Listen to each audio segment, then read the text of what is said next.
Joined again. Yani, this interview has been sijui how many weeks in the making, and I'm like, Ciru, you have to come. Then on Friday I was like, it's a public holiday. Then we decide, why is this interview on the day a nation is torn between mourning and confusion?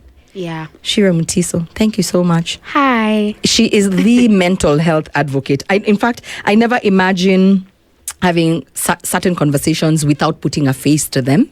And I think I'm going to say this is well-timed. Yes. Because in essence, you've been going through please tell us what you've been going through since the last time you came to SpiceFM. When was the last time I saw you? It's been a while. It's been a while, but a lot has happened since. A lot has. And you've your known life? Because you're a friend. So I've been going through a lot of grief. I lost my amazing grandmother about a month ago. Yeah. And we buried her on the 19th of September. And it was daunting for me because I was involved in everything. Yolanda, I did not know death until my grandmother. I thought I have grieved. I thought I've seen it all. Yeah. Until I was with her the weekend before she passed. The doctor is the one calling me to tell me that she's passed, and I have to pass this news on to my family because my parents live abroad.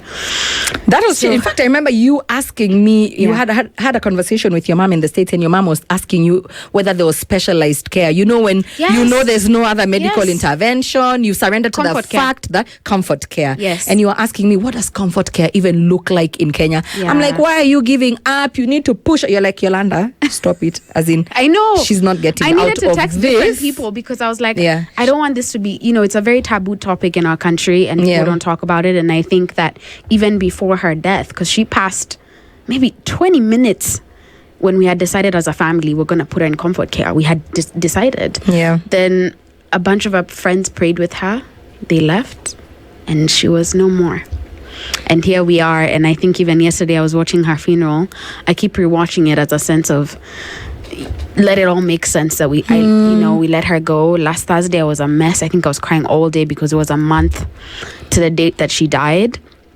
So grief is something that I can't even explain because it's ups and downs, it's anger, it's love, it's denial, it's acceptance, it's so many things wrapped into one. Sorry to even cut you short, but I want you to expand to touch on that a little more because I feel like you're hitting at the country's soft spot right now, the sweet spot right now. Yeah. We've last night D'Angelo, and then I was like, oh my God, I remember that was the first grown man to see half naked. I woke up to his death and I was like, I just listened to the Brown Sugar album all morning because I couldn't listen to anything else. But go ahead. Yes, so D'Angelo in the evening, and then in the morning Kenya's former prime minister, now we're calling him the late Honorable Raila Odinga. Many people our age have not experienced him because we didn't grow up in certain times. But I do remember so many things, like he was always... Raila sold papers. Raila was the beginning of every news bulletin post-Moi, because our news bulletin would start with the former president, Daniel Toroitich arap Moi, and then after that, Mtukufu Rais was in. Then when we came out of that, then there was the enigma. Raila Amolo Odinga, Raila this, Raila that, the good, the bad, the ugly, and the everything in between. Whether you like him, you don't like him, you were alive to the fact that this man existed and he was a mammoth of a politician, right? Whether you know about him, you don't know about him. So our country, not just his followers, the people who have been voting for him, the people who have been his followers, right? You don't have to have been his follower to understand the impact this guy had on our nation. We have a very big percentage of our country right now that is in mourning, Ciru. And I think the reason why we had so many cancellations of you coming to this show. It's talk about grief. It was to talk about grief. Do you remember I texted you? I was like, make sure you nudge it into grief and healing. So I'm just going to let you talk because on X people are angry. There's people who are celebrating. There's so many emotions, and the reason why I cut you short is because you've picked each emotion one by one and said it out loud. There's people who are happy. There's people who are sad. There's people who are still in shock. They're like, BS, this is the country. This is there must be something that's going to be passed, a bill or something, and they're trying to sway us away from the big conversation. Ciru? First of all, it's rest in peace to Raila Odinga. Yes. And also condolences to his family. It's funny because I wore this shirt that says "Get in trouble, good trouble, necessary trouble." It's a quote by John Lewis. He was a political activist back in the States, and he fought for voting rights. Yes. And in while we were on break, you and your colleagues were talking about the many things that Raila has done to get this country here, and stuff that I don't even know. Right? I'm learning from you guys, and I think that if we're looking at ourselves as a nation today, there's so much we're grappling with. From confusion, from anger, to love, to hatred, to disappointment. I think when we were talking about, the political sort of avenues he took last year, there's a lot of disappointment when he did the shake hands with you know who. And everyone was like, you are that old. You should have taken a different stand, because we were still grieving. Yes, young people who fought for us. Yes, the same man who was in the same position these children were in many decades ago. So everyone felt that he should have been more empathetic of their cause. 100%. Yeah. And I think what's gonna happen right now is people are gonna grieve differently. I think my friend who's in studio here with us, she was saying how Luos grieve very intentionally. Where? Luos, Black Americans, Black Britons. Yes, something skipped the Bantus. First of all, because West Africans grieve. My God. And first of all, Raila, let's just be honest. And I know it's too soon to make like the jokes, but I have a bag of them. And I'm going to start by I'm born in Makueni. I come from Makueni, but I went. Hi, in-law. But I went to Siaya. Yes. From Raila land. Siaya is so your husband is from the west. Okay. Yes, he's from Nyanza. In fact, from Nyanza province. A long time ago was province, maybe when you visited Kenya. You remember provinces? Yes. Now it's Siaya County. Okay. Right? Okay. So Bondo, where Raila hails from, is in Siaya County. Oh, gotcha. And they do celebration of life. We just mourn our dead. And maximum we will keep you is 2-3 days. And nobody is smiling. There's no music. People are not eating meat. They feast. They celebrate. They want to remember the good. They want to. They do celebration of life in every sense of the word celebration. Shiro. Yeah. They have a full disco. As they should. Yes, it's the way Mzungus do a wake. Yes. They have wakes with alcohol, and the Luos do that too. Yeah. So let me tell you what's going to go on in our country the next month. Kila mutu awesi lipa deni, please tunamon baba. Because right now, if it's too soon, I'm sorry, but it's the truth. Yeah. If your Luo friend owes you money, you ain't getting it this month because we are in mourning. Yes. And then all the dudes also will be like, Atoti, so now you don't even want to condone with the dead. You see, we have lost baba. Na unajua ile kitu inaweza fanya niache kulia peke yake tu, Atoti, is this thing. Yeah. So that's the comical bit of it. Yeah. But people are broken. Yeah. People had a sense of hope towards him, whether it was in council, he would give advice, or try to steer Kenyan politics in the right direction. That is how many people felt, Shiro. So tell us what to expect going for the next couple of weeks, because we're not okay. I think even before we talk about ourselves as a nation, we have to remember that this man was a father, a husband, a friend, an uncle, a neighbor. He was a human being first, before anything else, before his accolades, right? So we have to also be cognizant that his family is grieving, and to the point whereby we have to be, it's empathetic of that. I don't think this is a time to start being critical of anything. This is not the time. Have you met us? Though have you met us, Shira? Have you met us? Yolanda, though I want to say, people will grieve that way. You also have to, like the way I'm saying, there'll be up and down emotions. Some people are gonna grieve by being so angry and outraged at how his death has come, know. And I think that we have to understand that all these emotions are gonna baggle all over social media, all over media, all over probably the funeral. I hear our president has yet to make a statement. Probably in shock. He's probably in exactly. shock. So he has to also give the country some sort of hope and peace that it's going to be okay. Because I think when you lose someone who's that, his epitome of everything, Yeah. which is good and bad together, it's a lot for a nation to handle. How do you move on from a character like that?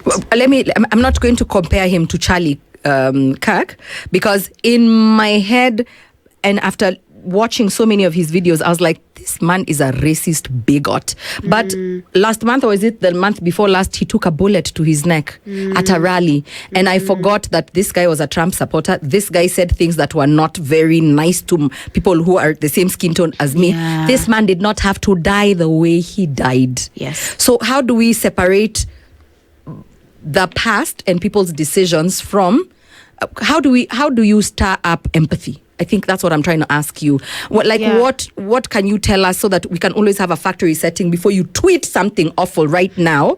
Just be mindful that this is still a human being that I don't like, I might not like, right? But this is still a human being. Just help us, I think, make sense of that.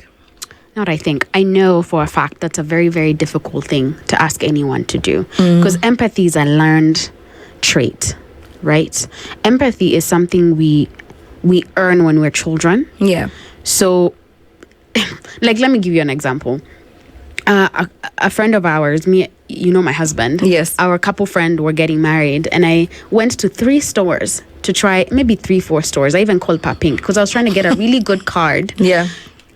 Kenyans are not gift givers. We're not people who go out and just get a gift. We buy you glasses. Exactly. There's 6-pack from the supermarket. Like when my shosho died, I created all these thank you cards for service providers, for people who attended. And guys were in I sent shock? you one. And Yes, guys were shocked. because guys were like, what are you doing? So empathy is the same thing. Like empathy is not something we hold on to as a nation. And I'm not trying to bash us. Yeah. It's something that it's not embedded in our culture. Yes. So to ask people to start doing it now in their adulthood, in their, like, you're not going to ask guys in Ciru County to have any empathy for, them, they're grieving the man. True. Maybe even more he's known because of his politics and fighting for us in the 90s and things like that. But he meant something to this people. Yes. So for them, they're grieving them. So if we entered their territory and said, well, he was this and that, they're not going to have time to. We're the ones, anyone who's probably feeling some type of way, or like for me, when I saw his death, I really didn't believe it. So I called in and I was like, hey, is this factual? You actually just said that before even the news started. Yeah, You're like, 'cause I was imagine I don't believe Raila is dead. That's the first thing she said when she entered the I was She's like, I don't believe Then Raila the is news dead. I'm like, confirmed imagine it. he's because dead. I was he's passed like, away. I was in denial because I was like, there's something that he meant to this country. True. That I may never know. True. But like you told me, you and I are here because of this person. Yes. That's a huge thing, right? Like, we shouldn't take that for granted. True. So I think we have to also sort of like self-reflect, and I had that in my notes, where we stop and self-reflect and ask ourselves, is this a time to... Yes, it's a time to feel all your emotions, but you don't have to talk about all your emotions. Okay, I like that. Right? You can okay to feel them, Feel it. Yes. but you don't have to, like, inside voice, because you're an adult. Exactly. There I tell my daughter, I'm like, we're in public now, we're not going to do that. Yes. Because I think what we do sometimes is we deny ourselves the feelings. So then they resurface differently, very dangerously. Yeah. But we have a responsibility as human beings to also feel.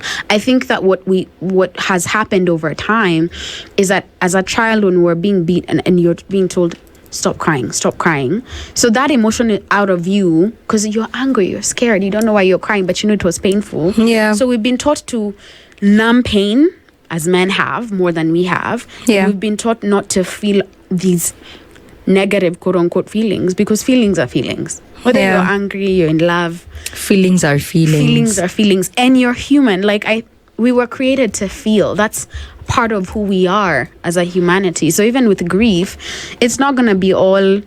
Sometimes it's some people are happy. They're like... I'm happy that he's gone. Yeah, no, there's many people. There's even hashtags. There's way. Good riddance, and I'm like, but okay. I'm like, okay. It's a valid emotion as much as we may look at it like, oh my God, you can't say that. Now, what I wouldn't do is go up to Raila's family and say that. Why? Very true. You don't do that.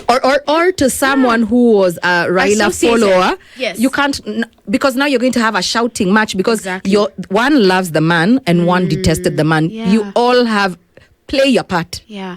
I think it's also about respecting each other. I think respect is a huge thing when it comes to grieving. Yeah. Because I remember I was at the gravesite and I was really screaming and wailing.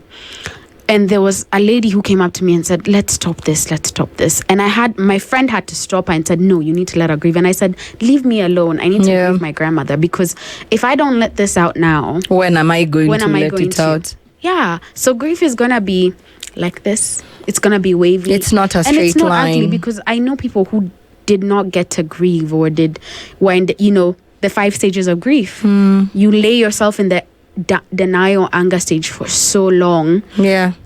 That by the time you get to acceptance, you've either done drugs, you've drunk yourself to a coma. Exactly. So we have to let human beings be, but also, when people have been married for so long, like I'm assuming Raila and Ida were together for so long, and the things that you were telling me they went through as a family when they were ostracized by the country and, the opposition government, that must be a lot for her. She has to have, grief also requires you to have a really good support system. A support system that's going to understand what you're going through. Yeah. A support system that's going to say it's okay to grieve. A support system that is also going to check you and not going to let you fall out of the wagon, right? Yeah. Because if you have friends who are just like, yeah, let's drink all silly, and then you find yourself drinking alone at some point. So also having a really good intentional support system is really vital in this time. Hi, I'm just trying to think about what you're saying, and I'm like, are we going to be each other's support system? I want us to look Twitter. at.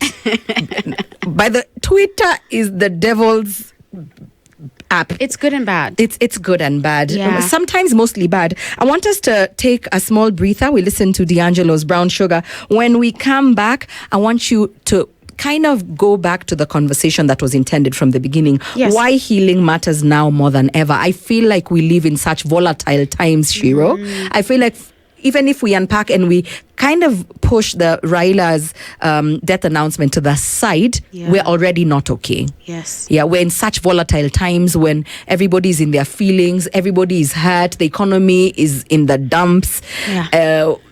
It's a lot. We are going through a lot of joblessness, lack of opportunities, businesses struggling. We are going through a lot, and it's good to have these tools. And I was talking about you before you came in, and I was like, Ciru is coming, and I feel like every time she comes here, she leaves us with many tools, and you pick the one that is most applicable in your life. Yeah. So more with Ciru Mutiso. She's a global health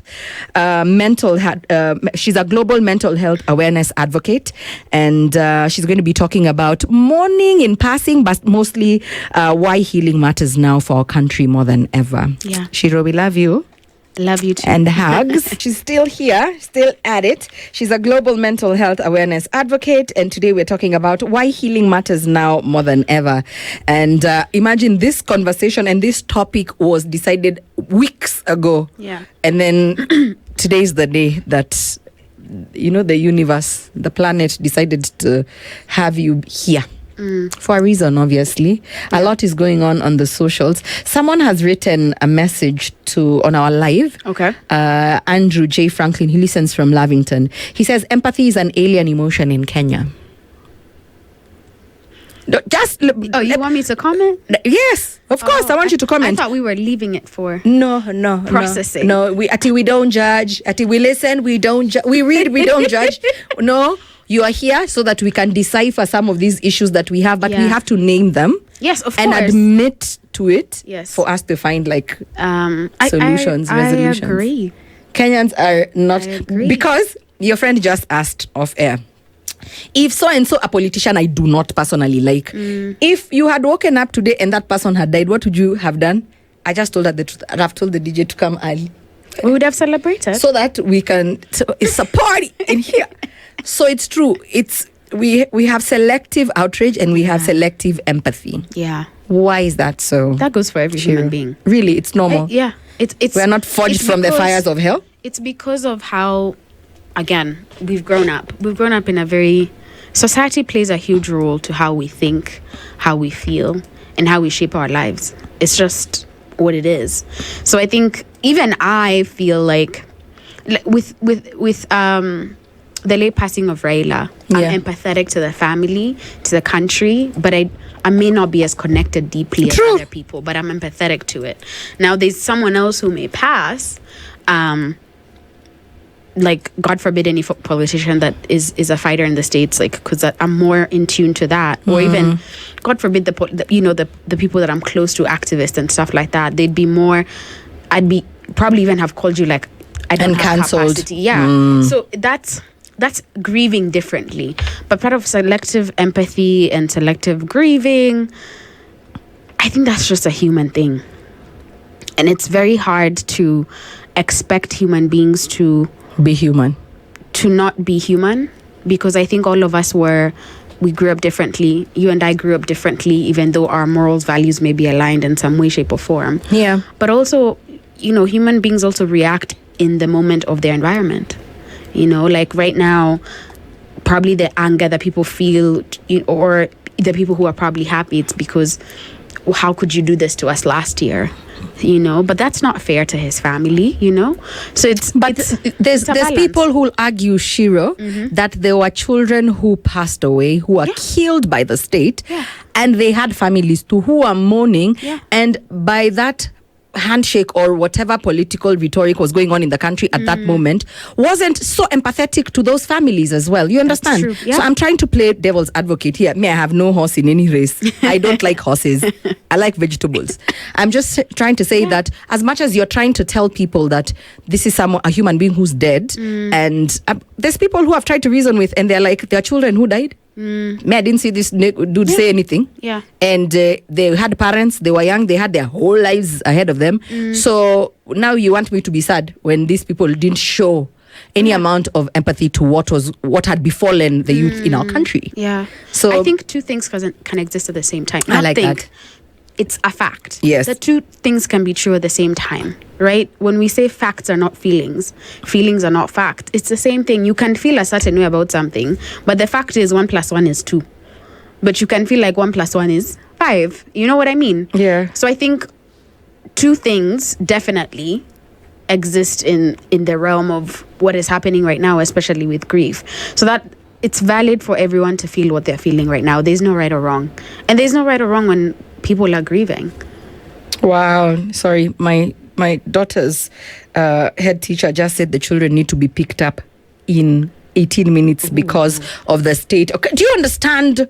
Yeah. You understand the times we live in, Shiro? I know a lot of your background always comes from the States because that's where you grew up. Yeah. You understand when we're saying this is not a normal day, this is not the usual. Not. I think after being here for a year and being through the mandamanos and stuff like that, and just what has happened, it's completely understandable that there's anger, there's mourning, and safety is number one. And you can't really predict what's going to happen. It's a very unpredictable day. Today things are going to be very fluid. Yeah. I just saw a tweet, someone saying if you're going to be plying the Ngong Road route, please be very vigilant.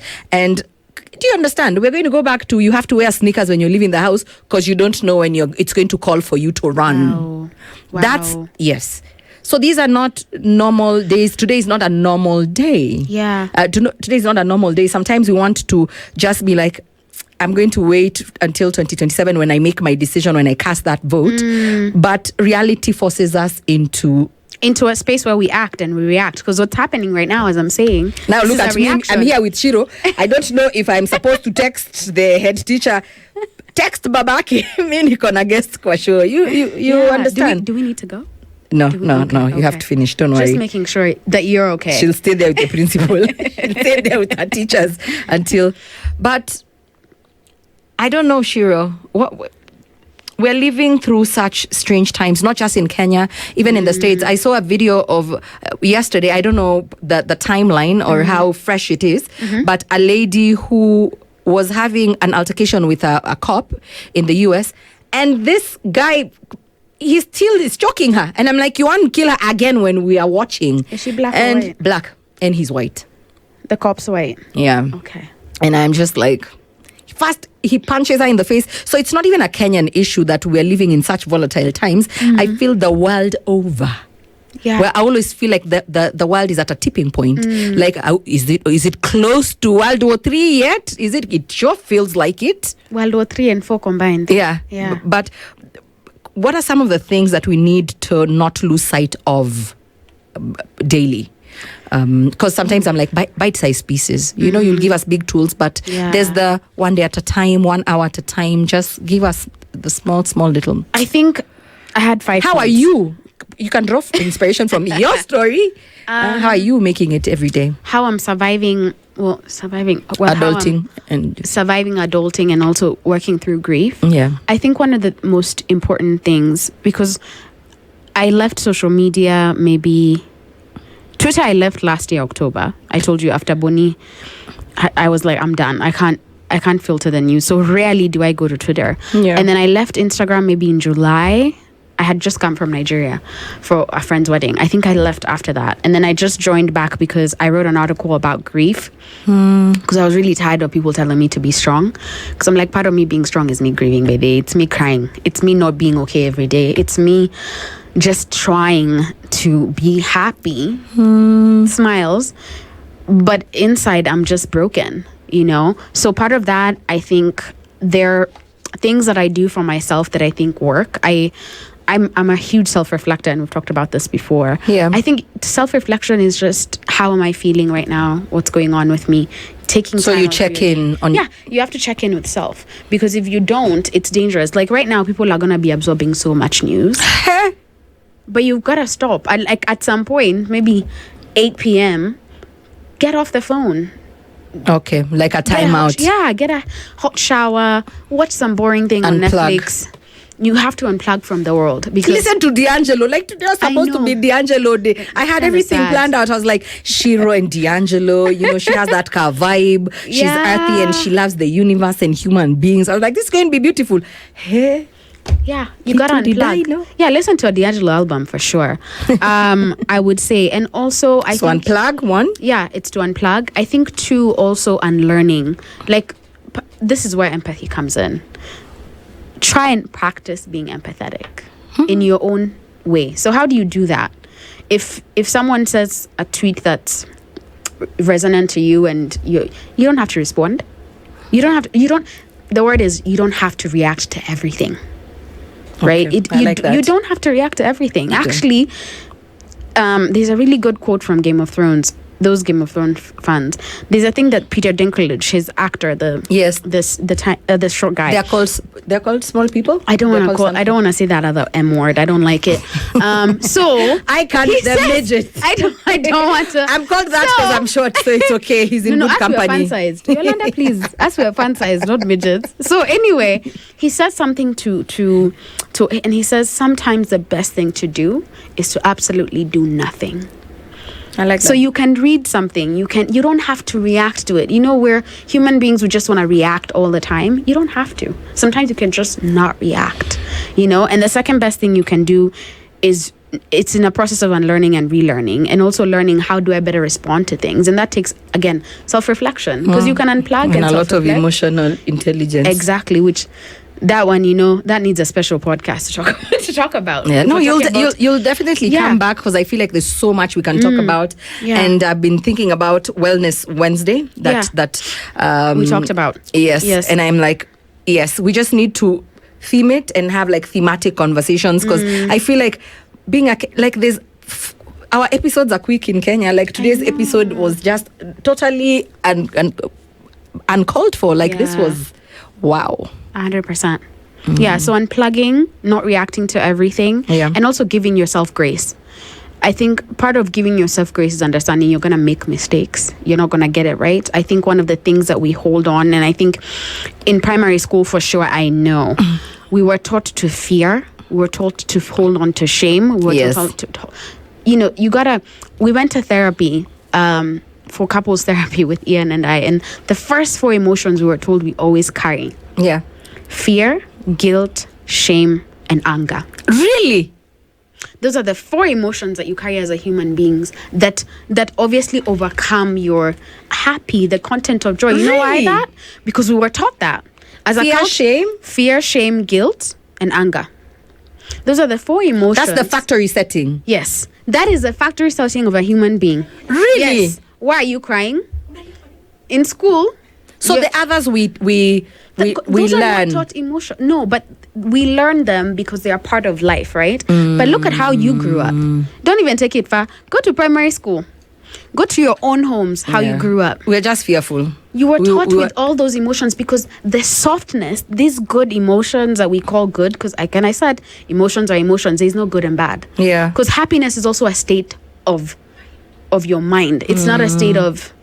It's not a state of being all the time. Like happiness existing all the time is a lie. Yeah. Yeah, right? So I think we forget that all these happiness, contentment, joy, peace, they got the good feel emotions. You're not taught that. In a peaceful home, our parents never dealt with, let me handle this situation peacefully with you as my child. Never peaceful. It was, let me pull out the belt, and because that is what you're taught. The culture teaches you that. Yeah. So those 4 emotions, we have to learn how to relearn and unset them. And then you go to the work setting, professional setting. Yeah. And there's undercurrents of fear because now you feel like you're always being threatened. Chini ya maji. And how do we project I don't fear? hope this email finds you well. No one ever hopes it finds you well. And how does fear project in our workplace?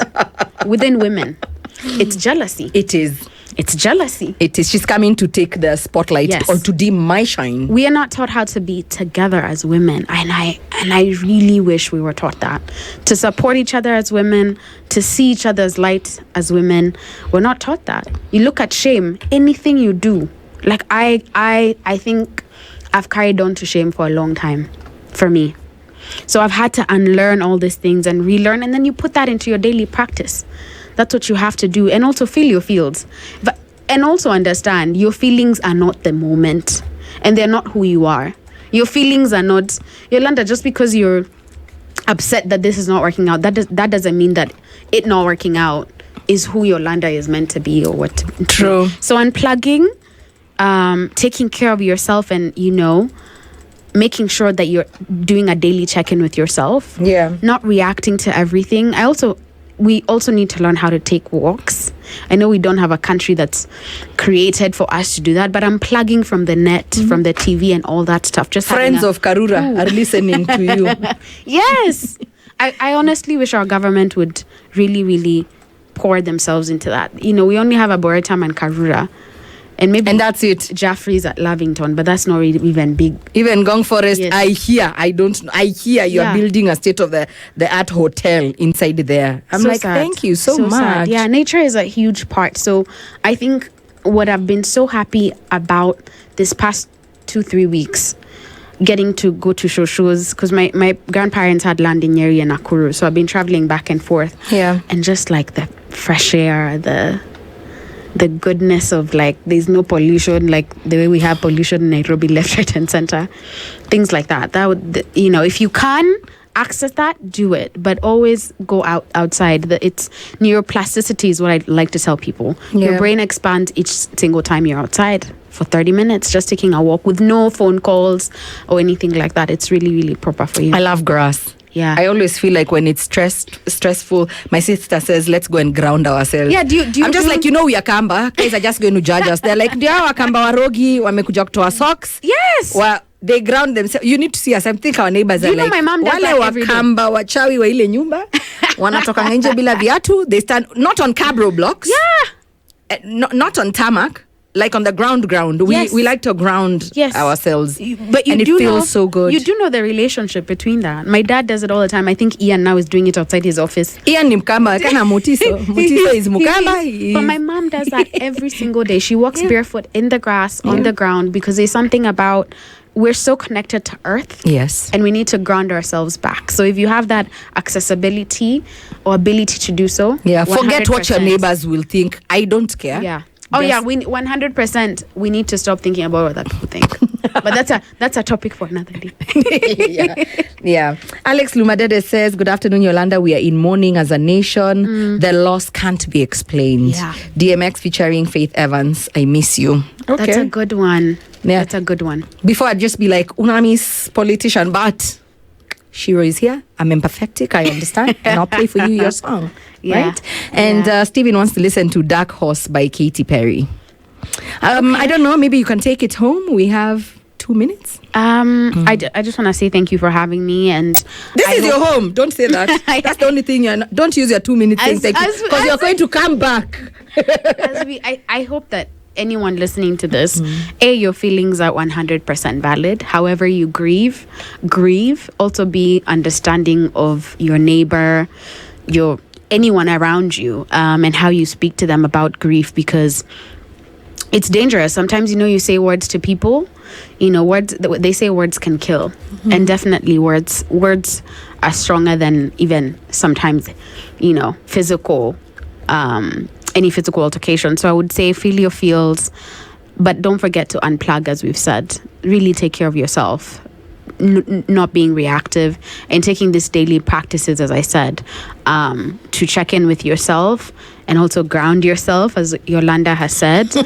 And I hope to come back and we can talk more about wellness, because it's a daily practice for me. I do it every single day, and so to inspire and aspire others to do this is definitely a thing for me. Yeah, can't wait. I think next Wednesday, we're talking about the harmful ingredients in our foods that we don't. We did one about cosmetics, and I was like, oh my God, I went and checked all my ingredients. I threw out shampoos, conditioners. I was just like, this woman is coming here again as I guess the way she's drilled a big hole in my house. So what do you use now? I'm curious.